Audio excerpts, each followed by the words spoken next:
seconder is online? Not yet? Okay. Mr. Johns, seconded by Mr. Boulouris, moves that this House do now adjourn. Debate. The honourable member, by video conference, the honourable member for Courtenay Alberni. Thank you, Mr. Speaker, and I would like to thank you for honouring our request to have this very important debate tonight to address the government's lackluster response to this crisis that's taking place in Mi'kmaq territory. As parliamentarians, we must take immediate action to keep Mi'kmaq fishers and their communities safe from the ongoing threats and acts of violence that are happening there. We must ensure the federal government is taking immediate action to provide justice for the Mi'kmaq victims of violence. And Mr. Speaker, we need to make sure that they can adequately and properly exercise their inherent treaty-protected, constitutionally protected rights to safely go out and fish and earn a moderate living, Mr. Speaker. And lastly, we must make sure the government is at the table providing enough resources to accommodate their rights to fish for a moderate living, as they should have 21 years ago. Given the urgency for a peaceful and equitable resolution to this crisis, Mr. Speaker, I believe it's important that we have this emergency debate in Parliament today. Well, I want to talk about why it's so important. The Mi'kmaq fishers in Nova Scotia have established a fishery, as we know, for beyond millennia, Mr. Speaker, in Nova Scotia. And as we know in their treaty right, in the 1952 Treaty of Peace and Friendship, which was confirmed again in the Supreme Court of Canada in the Marshall case of 1999, the federal government has had over 21 years to accommodate and negotiate the definition of what a moderate livelihood with the Mi'kmaq and the Mi'kmaq people, which was confirmed but not defined in the Marshall decision.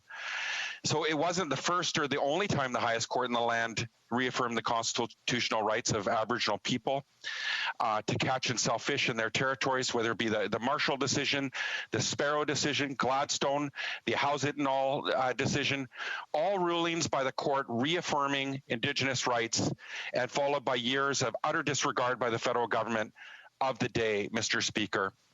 We talk about the treaty rights of the Mi'kmaq and their implementation. They're out there right now fishing to feed their families, to earn a moderate living with less than 1% of the traps of the crab pots out in St. Mary's Bay.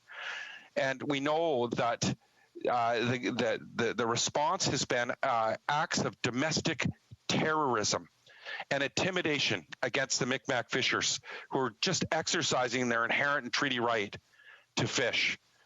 So in spite of domestic acts of terrorism, which have included burning down the Mi'kmaq, a lobster fishery compound, there's been little response and action from the RCMP to protect Mi'kmaq fishers and their communities from further domestic terrorism.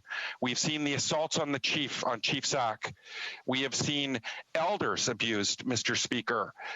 It is horrific as Canadians to watch what is happening. And we've been waiting for the federal government to uphold the rule of law with appropriate actions to protect this constitutionally protected inherent treaty right of the Mi'kmaq people to fish. But instead, I'm just going to hold the honourable member there for a moment. I see another member is standing. I think I might know what this is about, and I wonder if the honourable member for Courtenay Alberni might be intending to share his time with another honourable member. Sharing my time, Mr. Colleague, with our leader, the member from Burnaby, and I want to thank you for that. I'll be splitting my time with the I thank the honourable member for that. That's duly noted.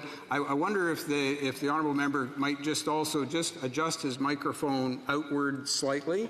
We're getting a little bit of a bit of some noise on the microphone that can be problematic for our folks at this end, in particular our interpreters. So if you could just sort of push that out about maybe half foot or so, an inch or so, I guess I should be using centimeters, about 3 centimeters or so, that would be great. Thank you very much.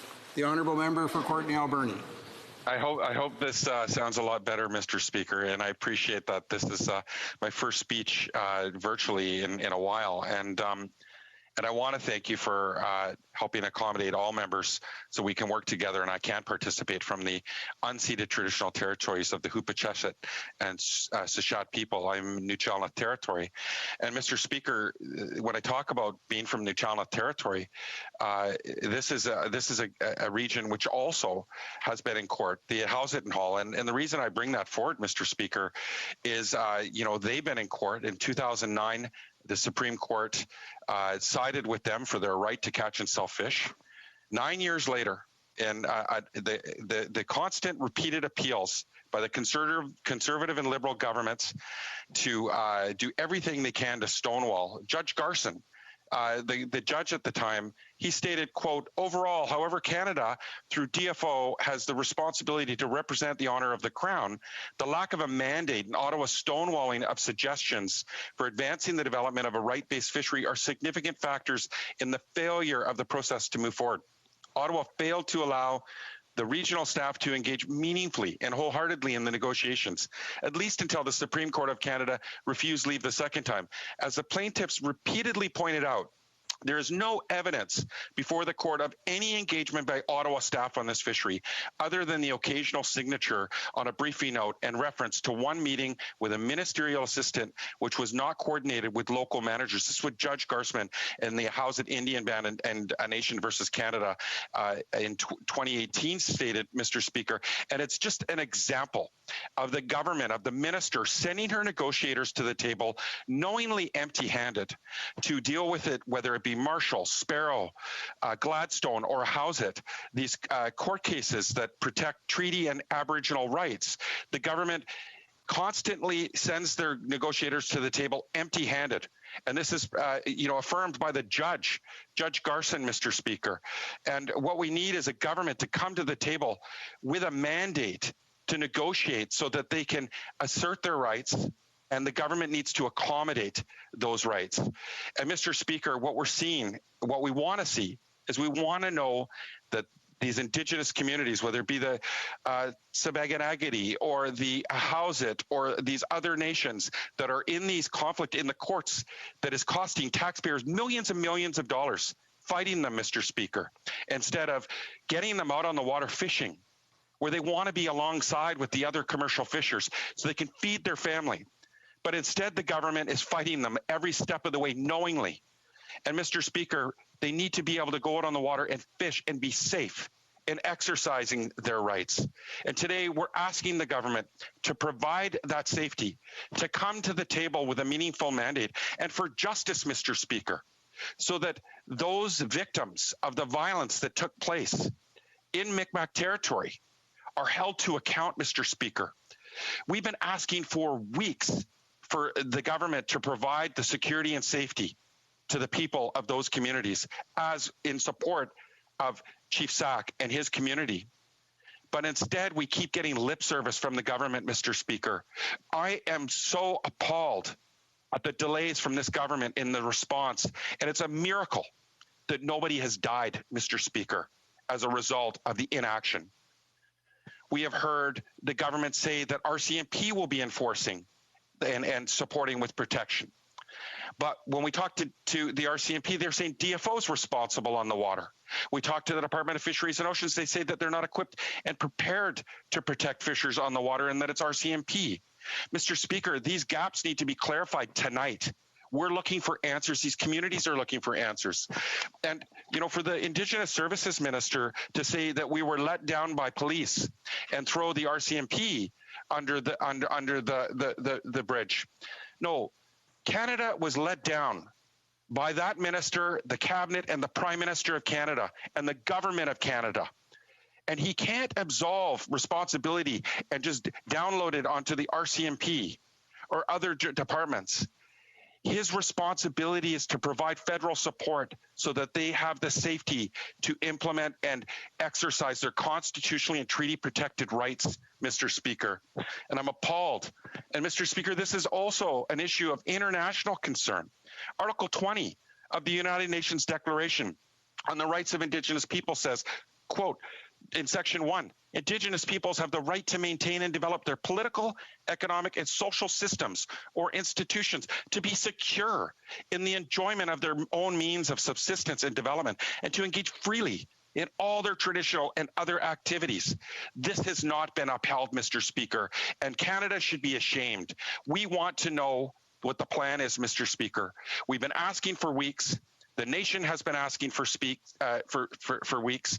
We want a commitment from this government that they're going to come to the table with a meaningful mandate to accommodate their right to a moderate fishery, and we want to know that they're going to come to the table with a meaningful mandate for the other cases that are before the Government of Canada and all Indigenous rights, so that they aren't being subjected to these violations of the United Nations and international law, Mr. Speaker, never mind violations of the Constitution of Canada.